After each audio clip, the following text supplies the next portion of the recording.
All right, everybody, I want to keep having the conversation. The midterms are rapidly arriving, and after that, we are going to enter a Democratic primary that will be a true ideological battle for the soul of the Democratic Party. And it is truly up for grabs more than it ever has been in the past, since maybe the 1990s. Just think about it. We had John Kerry in 2004, which represented a certain form of suit and tie, democratic liberalism. We had the same thing in 2008 when it was Obama versus Hillary in the primary. Their ideologies didn't differ that much, right? Their ideologies are pretty much the same in that primary. Obama ends up winning in 2008, 2012. Then in 2016, it's Hillary, so it's the same ideology. Then in 2020, it's Obama's vice president, so Biden was a bit more progressive at that time, but it's still essentially the same ideology. Then in 2024, it's Kamala, which was just basically Biden's ideology. So this upcoming primary in 2028 is what I'm trying to say, is going to be a huge battle for the soul of the Democratic Party. Which direction do we go in? I think we need to be progressive. I think we need to have large ideas that are intuitive for the American people and can help the average person. Stuff like Medicare for all, stuff like massive anti-corruption reform, increasing taxes for billionaires so that money can be redistributed, closing the loopholes that billionaires take advantage of so those tax dollars can then actually be distributed back to Americans, back to the system. I think that there is a form of the Democratic Party that speaks to the average person, excites the average person, but we just need to get there. There is a new poll coming out from CNN that talks about who's in the lead. Now, Harry Enton of CNN, I think he does a really good job of very energetically describing the landscape, the environment, and navigating through it. He talks about the Democratic candidates that are in the lead. And I don't want to spoil too much, but there's Newsom, there's AOC, there's Pete Buttigieg. I want to name a few more that I like. Senator John Ossoff, even Senator Raphael Warnock. James Tallarico, I don't think he's going to run for president in 2028, but I like him a lot. If you're in Illinois, I urge you to vote for Juliana Stratton for Senate. Just talking about the primary coming up very, very quickly. If you're watching this video, make sure you drop a like and subscribe. And going back to the candidates that I like, how about J.B. Pritzker? How about Ro Khanna? How about AOC? How about Senator Chris Murphy? There are a lot of people we can see up on that debate stage, and we'll talk about that. But I do want to contrast it with where the Republican Party is. Let's start off with J.D. Vance getting confronted on Fox News this morning over the abysmal polling of the Republican Party. Again, make sure you drop a like and subscribe, and let's jump in right here. With this administration, and that's the economy. On screen now, we can show you three of the most recent polls about the economy, how about Americans are feeling about it. Everything in red. Our Fox polling disapproves at 59%, Washington Post, ABC News 57%, Wall Street Journal at 54%. It seems like you're pushing a car uphill. And you've got 9 months to turn it around. You know Democrats are juiced. They are ready to vote tomorrow. Do you have enough runway to get this economy where it needs to be before November?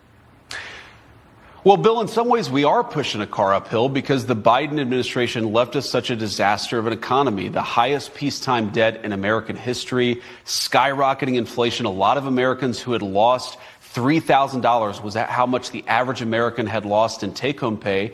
Now, in a year, we've actually seen the average American gain about $1,200 in take-home pay. But if you're sitting at home from the perspective of the Biden administration, you are still worse off than you were when Joe Biden took over. So we are absolutely pushing that car uphill. But here's the good news, Bill. I think we're about to get over the hump. I think that tax season is around the corner. A lot of Americans, because of no tax on tips, no tax on overtime, no tax on Social Security, they're about to get a massive tax income refund.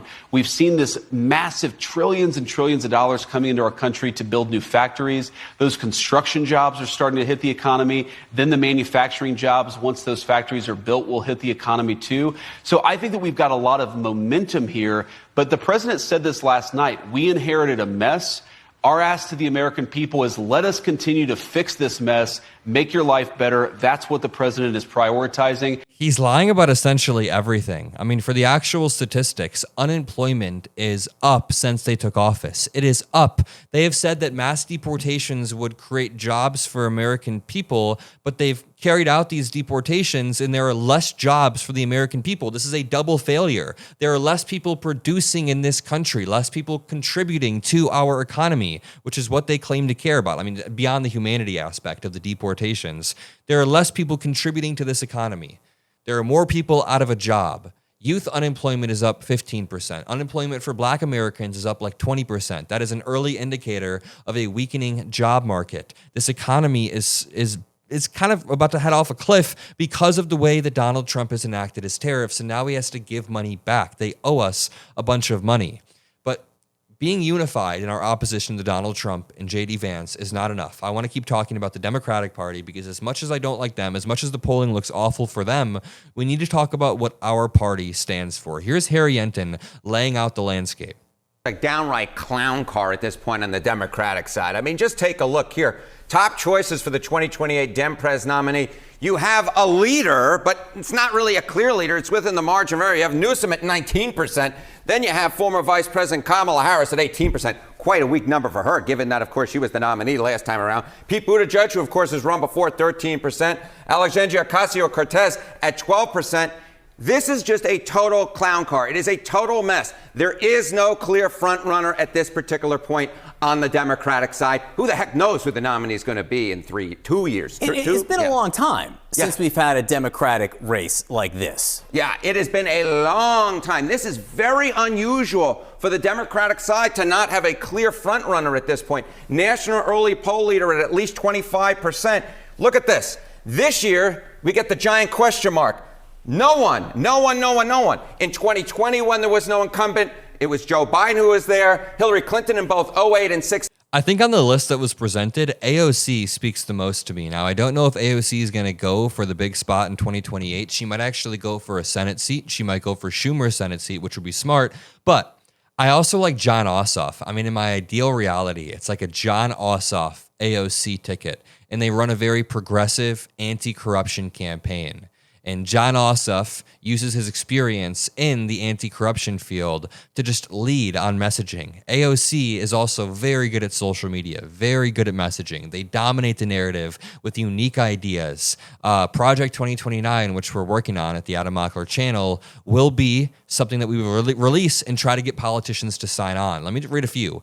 Ending dark money in politics, very intuitive, very simple. Ban stock and asset trading by the president. Establish a universal tax rebate. It's a way to close the 80-plus special tax breaks for billionaires and redistribute that money. Ban gerrymandering nationwide. Just imagine this. Enshrine federal protections for and funding to support the proliferation of jungle primaries. Lower the threshold required to get a discharge petition on the House floor. Ban participation by the president, vice president, and senior executive officials in any prediction markets, in any sort of cryptocurrency, in any sort of singular stocks. None of that. They can buy maybe index funds, but that is it. Speaking of the candidates, let's read the list that people are talking about. Someone has Jon Stewart, Rahm Emanuel, I don't know about that one, Ruben Gallego, Stephen A. Smith, Chris Murphy, Gretchen Whitmer of Michigan. We have Mark Kelly of Arizona, Andy Beshear of Kentucky, Pete Buttigieg, J.B. Pritzker, again, Kamala Harris, Jon Ossoff has been rising. Josh Shapiro has been rising. Then the top two I see are Governor Gavin Newsom and Alexandria Ocasio-Cortez. I want to know what you all think of these candidates because we're going to keep having these conversations. We're going to keep live streaming more and talking about the future of the Democratic Party. I want to have these tough debates. I want to have these tough conversations. It is going to get intense. I will see you all in the next video. Love you and peace out.